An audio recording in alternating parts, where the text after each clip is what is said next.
Continuamos con la explicación de problemas de la segunda ley de Newton.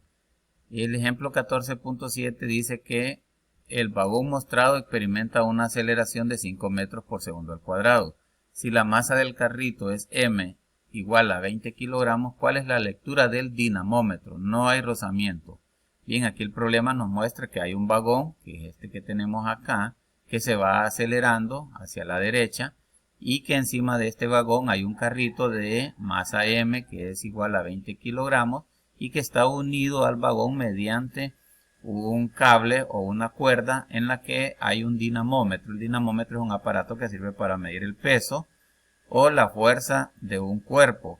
Entonces, aplicando nuestro razonamiento, sabemos de que si el vagón se acelera a lo largo del eje X, por inercia este cuerpo va a tender a moverse hacia atrás.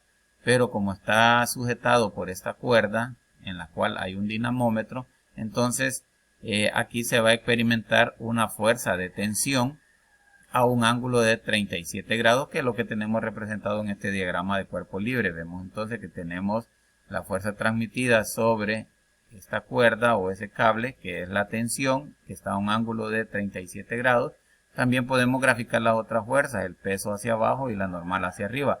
Pero vemos que la fuerza que va a intervenir es la tensión en el eje X, debido a que la normal con la componente de la tensión en el eje Y y el peso se equilibran. Entonces, al aplicar la segunda ley de Newton, solo vamos a considerar la tensión en el eje X, que es la que nos va a provocar entonces la lectura en el dinamómetro. Aplicando entonces segunda ley de Newton, tenemos que la sumatoria de la fuerza, en este caso en el eje X, va a ser igual a masa por aceleración. Ya sabemos que la única fuerza en el eje X es la tensión en X, es decir, la componente en X de la tensión. Eso es igual a masa por aceleración.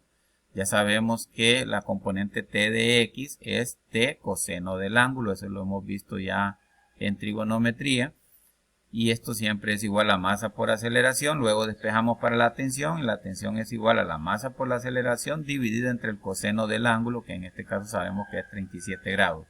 Sustituimos los valores. La masa del carrito es de 20 kilogramos, la aceleración es de 5 metros por segundo al cuadrado, dividido entre el coseno de 37 grados.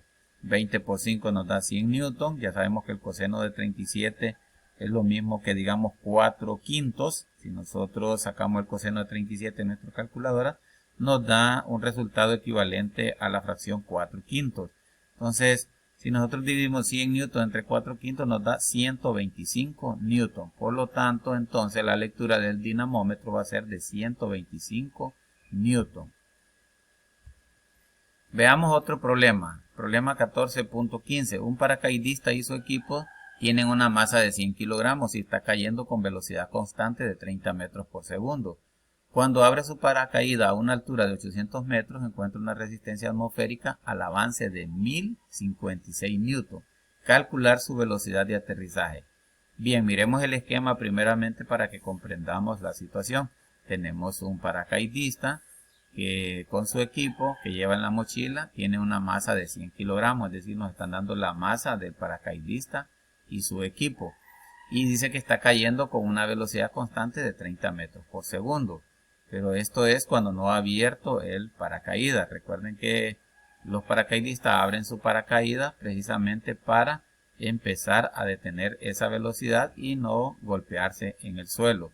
Cuando abre su paracaídas a una altura de 800 metros, entonces encuentra una resistencia atmosférica al avance de 1056 newton. Es decir, que al abrir el paracaídas, entonces hay una fuerza de fricción atmosférica de 1056 newton, que es la que va a ser es la que va a contrarrestar la caída de este cuerpo.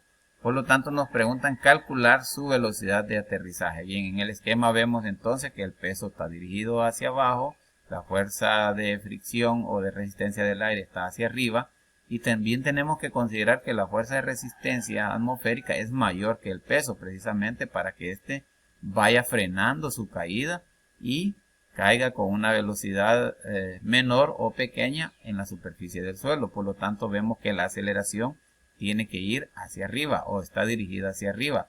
Por lo tanto, vamos a decir que este es un movimiento desacelerado, por lo que estábamos explicando de que el paracaidista tiene que reducir su velocidad al momento de llegar al suelo. Bien, entonces una vez viendo esto, lo podemos representar en un diagrama de cuerpo libre. Vemos que la fuerza de resistencia atmosférica va hacia arriba y el peso viene hacia abajo. Y vamos entonces a aplicar la segunda ley de Newton, donde nos dice que la sumatoria de las fuerzas es igual a la masa por la aceleración.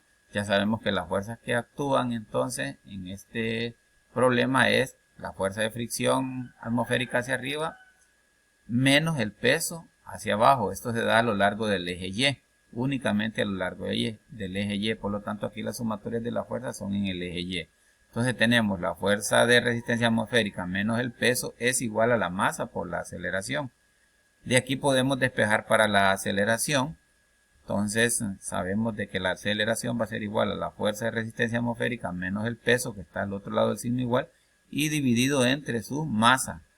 Bien, si nosotros introducimos los datos, sabemos que la fuerza de fricción atmosférica es de 1056 newton, sabemos que el peso es de 1000 newton, entonces restamos menos 1000 newton y lo dividimos entre la masa, que son 100 kilogramos. Si hacemos esta operación 1056 newton menos 1000 newton y dividido entre 100 kilogramos, nos va a dar que la aceleración es de 0.56 metros por segundo al cuadrado. Esta es la aceleración que trae el paracaidista una vez que abre su paracaídas. Recordemos que esta aceleración, como va hacia arriba, es negativa porque va en contra de la dirección de la velocidad inicial que trae el paracaidista. Bien, luego aplicamos las fórmulas de cinemática para calcular entonces la velocidad de aterrizaje, que va a ser la velocidad final con la que el paracaidista cae al suelo. La velocidad final al cuadrado es igual a la velocidad inicial al cuadrado más el doble de la aceleración por la distancia. Entonces la velocidad final al cuadrado va a ser igual a la velocidad inicial. En este caso decíamos de que el paracaidista viene cayendo con una velocidad de 30 metros por segundo. Entonces su velocidad inicial es 30 metros por segundo.